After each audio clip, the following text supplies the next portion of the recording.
The year is 2020 and Jack and his mother are having a tough year. Along with many others, Jack's job was changed so he had to work from home. Then he was furlonged on 80% of his wages. Once the mortgage and bills are paid, he and his mum must rely on the food bank some weeks, and now the boiler is packed in. Oh, Jack, how are we going to manage without hot water and heating? My rheumatism is playing up. I need a warm bath to ease my old joints. Mum, I've tried to find out some extra hours, but there's nothing out there at the moment. We must have to resort to selling something. All we have of any worth is old Betsy the cow. You'll have to take her to market and see what you can get for her. It breaks my heart to let her go, as she's part of the family, but needs must. Jack gets Betty ready and they go walking off to market. On the way there, Jack gets lots of car horns beeping at him and he feels self-conscious walking with a cow on a lead. He feels like a bit of a plonker. He really shouldn't worry about what other people think, but it upsets him. He thinks he might like to get some counselling to help him. He knows that he can get that at Ipsum. As he is walking along the road, an old lady appears and starts to talk with him. Hello, young man. I haven't seen anyone walking a cow like that for such a long time. Where are you taking her? I have to take Bessie to the market to sell her. I'm really sad, as they will be probably make her into burgers at her age. I'm trying not to think about it though, and think about my mum needing hot water to ease her pain.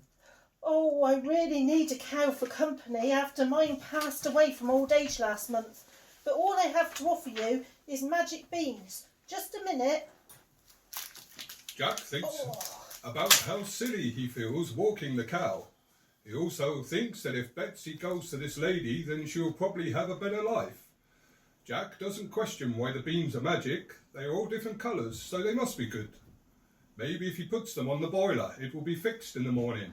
He does the deal with the old lady and heads home. Hello, son. Well done for taking Betsy to the market. How much did you get for her? Wow, Mum, I met a lady on the way to the market and she gave me some magic beans in exchange for my old Bessie. And now I know how we'll look after her and give her a happy rest of her life. Oh, Jack, you've got such a kind heart, but I think you've been duped. There's no such thing as magic beans. What will we do? Well, I'm going to put them on the boiler tonight and we'll see what happens. Jack, these beans have started to go sticky. I'm going to throw them in the garden. They settle into bed for the night. Jack struggles to sleep, but he listens to some meditation on the Ipsum YouTube and he soon drops off. As they sleep, something magical starts to happen. Jack wakes up and looks out the window. Then he goes and wakes his mum to take a look.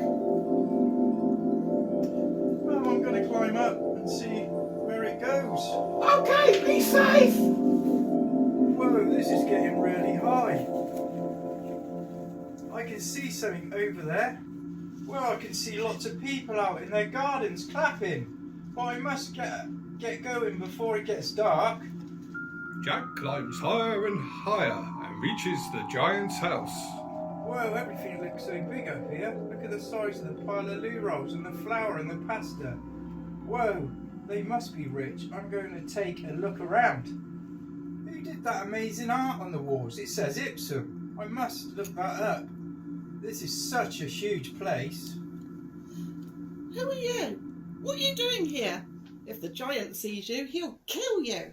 I am Jack and I have just climbed up a giant beanstalk and found this giant home. Who are you? He thinks she is the most beautiful girl in the world. I also climbed a beanstalk last year and found this castle.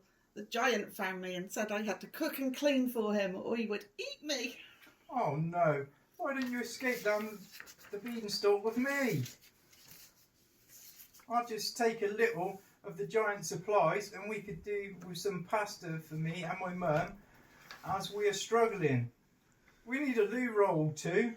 I can hear the giant coming. Quick, run and I'll stall him. What about you? Come back for me. Okay.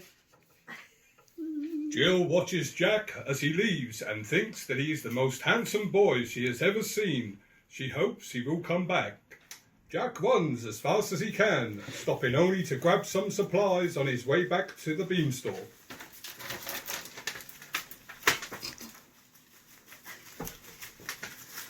The youngster can hear the giant coming, and he runs quickly as he can back to the top of the beanstalk. He hears the giant bellowing noise of the giant. Fee, far, fo, fum, I smell the blood of an Englishman. Be alive or be he dead, I'll grind his bones to make my bread. Hello, giant. That's not an Englishman you can smell. It's my special Lancashire hot pot that I made for your dinner. Why don't you sit, master, and I'll serve you dinner. The giant eats his dinner and goes to sleep in his chair. Meanwhile, Jack has shown his mother the goodies that he has brought back down the beanstalk and told her all about the giant. Oh, Jack, this will sort us out for weeks in pasta bake. But we must chop that beanstalk down, Jack, when the giant comes down after you. I got away before he could see me. I think that will be okay. And I met Jill, who is being held captive. I need to go back and rescue her. Oh, cool. Be very careful, Jack. I will, Mum. Jack climbs back up the beanstalk and carefully makes his way into the giant's castle. He can hear the giant snoring as he sleeps soundly. He wanders around looking for Jill, and he happens upon the kitchen, and in the corner sits a fine-looking bird on a straw's nest. He wonders why the bird is indoors, and it becomes clear when she gets up and there is a golden egg left in the nest. Jack looks well on in awe. He thinks that this will help him sort out the boiler, and he and his mum would never have to worry again. He grabs the egg and runs to find Jill. Jill, where are you? I'm here. What are you doing with the giant's golden egg? Come on, we're leaving. Be quiet. He's sleeping. I love to boogie on a Saturday night. The bird, realizing that its golden egg is gone, starts to squawk. The giant wakes up with a start and sniffs the air. Fee, far, fo, fum, I smell the blood of an Englishman.